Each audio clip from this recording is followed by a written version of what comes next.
By the time the 2026 NFL season finally kicks off, there'll be 10 teams with a new head coach. If these NFL teams play their cards right, we'll have at least 10 new Week 1 starting quarterbacks for 2026 too. You have Mendoza going number 1. That seems not to be a surprise at all. Yeah, pretty much a lock for me.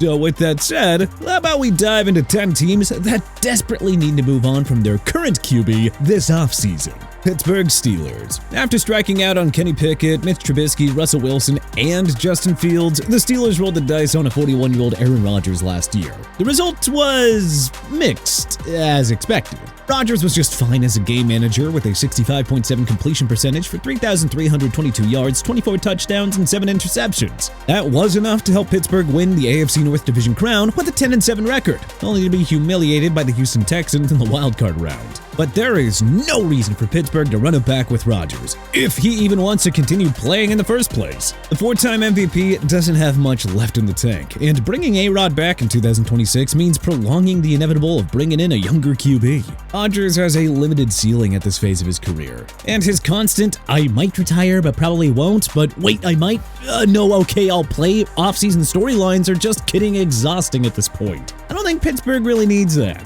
So, with Mike Tomlin resigning, the Steelers have a clear-cut path to beginning a long-overdue rebuild. Las Vegas Raiders. Allow us to get the most obvious entry out of the way early. The Raiders took a chance on Geno Smith, and it backfired tremendously.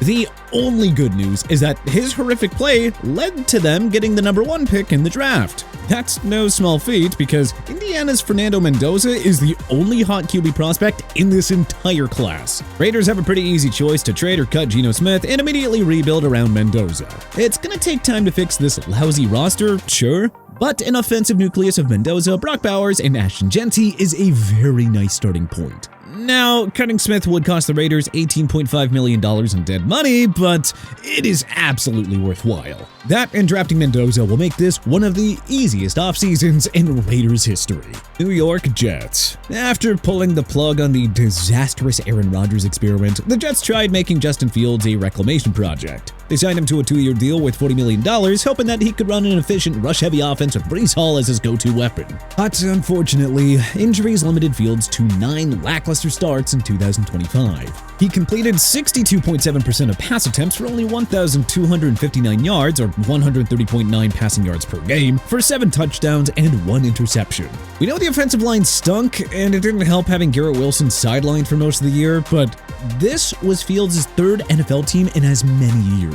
We've seen a ceiling. He can be an okay backup, and really just nothing more. The Jets cannot possibly think that he is a capable QB1. The Jets were dealt a massive blow when Oregon QB Dante Moore announced his return to college for 2026. New York owns the number 2 pick, but it is simply too early to take a QB there, since Fernando Mendoza likely won't be falling to them. But the Jets could target Alabama's Ty Simpson with the number 16 pick. They could also look at a second-tier QB prospect like Trinidad Chambliss, Carson Beck, or Drew Aller in day 2 as well. In an ideal world, they bring in an experienced veteran and just have him work with a rookie like Simpson or Beck. With all those other options, there is just zero reason for the Jets to run it back with Fields and Tyrod Taylor in 2026. Arizona Cardinals. The Cardinals have the all-too-easy decision to cut ties with Kyler Murray this year. A 4th straight losing and non-playoff season will do that to ya. Not to mention that the guy has played in only 41 games since signing a 4-year, $230.5 million contract extension in 2022.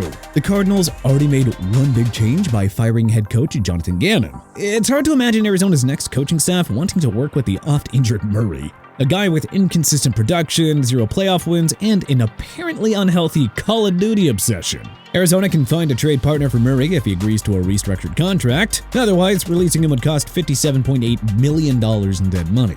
Hefty charge, yeah, but you think that the Denver Broncos have regrets over biting the $85 million dead money bullet after releasing Russell Wilson? Look, there's just zero reason for Arizona to keep Murray on its roster in 2026, unless they want to secretly tank even further and try to get the top pick next year. Miami Dolphins. The only reason Tua Tagovailoa should stay on Miami's roster for 2026 is if he's on the bench. Tagovailoa was benched in favor of rookie Quinn Ewers for Miami's final 3 games. He admitted that he was open to a trade too. Oh, and head coach Mike McDaniel, one of Tua's few defenders and believers, was given his pink slip. Yeah, so GM Chris Greer, who gave Tagovailoa the mind-numbing 4-year extension worth $212.4 million, didn't even make it to the end of the season. If owner Stephen Ross thinks there's a reason to keep Tua as a starter in 2026, then, well, he'd better just sell the team and get out. Miami's best bet would be to trade, release, or just bench Tagovailoa and give someone else the starting keys. Who knows, maybe give Ewers an extended look. Or if not that, how about just signing a mid-level bridge QB option and tank for Arch Manning in 2027? Bottom line, just anyone but Tua behind center in 2026. Cleveland Browns. Shedeur Sanders' giant fan base won't like this, but remove Shedeur Sanders, the name, for a second. Let's just think about the quarterback. If he weren't a Deion Sanders' kid and such a media darling, who would actually bat for him to remain the starting QB in 2026? Sanders had 7 touchdowns, 10 interceptions, and a laughable 68.1 passer rating in the 8 games of action that he saw. 2 of his 3 wins were against the hapless Raiders and Bengals. That is hardly impressive.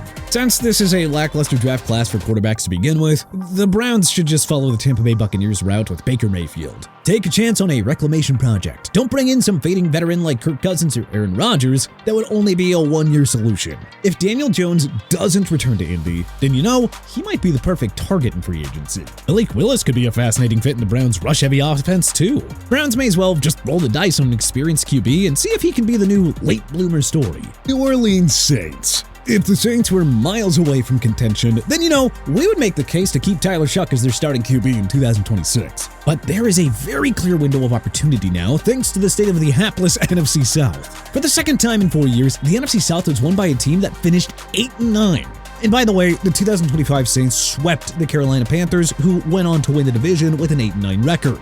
So, New Orleans' 6-11 record is hardly impressive at first glance. Then, you remember that they were a trendy pick to finish as football's worst team at the start of the year. Look, this Kellen Moore guy is a rising rock star at head coach, folks. So, instead of waiting and hoping for Tyler Shuck to come around, why not roll the dice on a superior quarterback and make a run at the NFC South? Houston Texans. I mean, come on. You all saw what we saw in the Texans' divisional round loss to the New England Patriots, right? Stroud's regression over the last 2 years is one of the great NFL mysteries with no clear-cut explanation. He was in the MVP race during his lights-out 2023 rookie season. He has been nothing close to that ever since, though. Now's the time to decline Stroud's 5th-year option and either trade him or bench him as soon as possible. Minnesota Vikings. In 2024, the Vikings went 14-3 with Sam Darnold as their starting QB. In 2025, Sam Darnold went 14-3 as the Seattle Seahawks starter. In 2025, Minnesota went 9-8 with J.J. McCarthy, Carson Wentz, and Max Brosmer.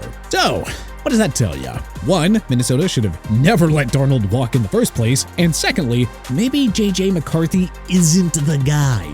McCarthy basically single-handedly cost the Vikings a chance at returning to the postseason. So, with Minnesota's competitive window open, they cannot waste another season on J.J. McCarthy. They need to punt on him ASAP and bring in a more proven veteran to run the offense in Kevin O'Connell's QB-friendly system. Dallas Cowboys. Okay, hey, just hear us out for a second. The Cowboys are nowhere close to championship contention. The Micah Parsons trade was Jerry Jones's nice way of admitting that the team that he's built just isn't good enough to go on a Super Bowl run. This is a prime opportunity for Jones to get gutsy and hit the rebuild button. Trade quarterback Dak Prescott, now get even more draft capital and set yourself up to tank for a QB in the much deeper 27 class. Again, Arch Manning in Dallas, anyone? Dallas would at least get 1 first-round pick for Prescott and heck, maybe even more.